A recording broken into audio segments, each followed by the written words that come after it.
Sheekh Adam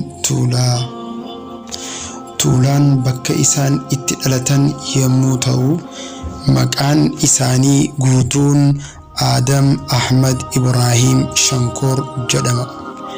Barnoota amantaa Islaamaa barachuu kan eegalan isaanii umrii 12ti.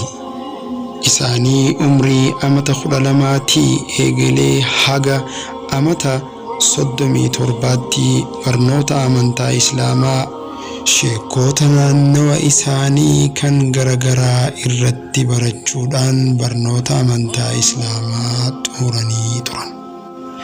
Umrii isaanii irraa amata 25 barnoota amantaa Islaamaa barachuu keessatti dabarsan. Erga barnoota amantaa Islaamaa xumuraniin boodatti ganda dhaloota isaanii Tuulaa jedhamu keessatti hawaasa isaanii barsiisuu eegalan. Ergasii ammoo naannawa isaa yookaan ollaa isaa ganda Suqul jedhamutti qubatanii barnoota amantaa Islaamaa barattoota godina adda addaarraa dhufan barsiisuu eegalan. Imala ilmii barsiisuu kana keessatti hawaasa isaanii shirkii fi aadaa akkasuma ammaasiis bid'aalee garagaraa irraa dhorguudhaan gara tokkichummaa Rabbiitti isaan yaamuudhaan akkasuma ammaasiis aadaa fuudhaa fi heerumaa, aadaa jaalalaa fi tokkummaa barsiisuudhaan beekaman. Walumaa galatti Sheekh Adam Tuulaa umrii isaanii irraa amata 70 ol barnoota amantaa Islaamaa barsiisuu keessatti dabarsan.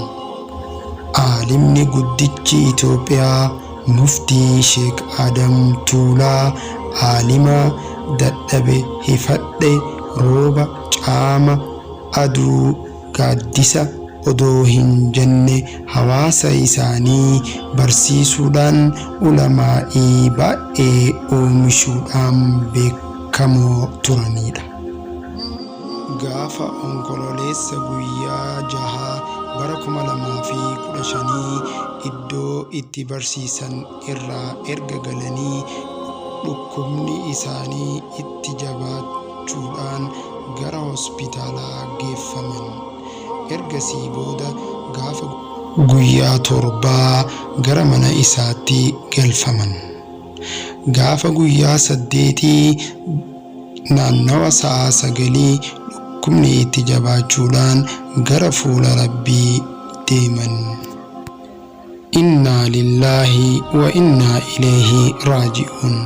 Sheekha keenya kanaaf Rabbiin jannatal firdawsii qubsuma isaa haa taasisu jechuudhaan seenaa isaa asirratti goolabna.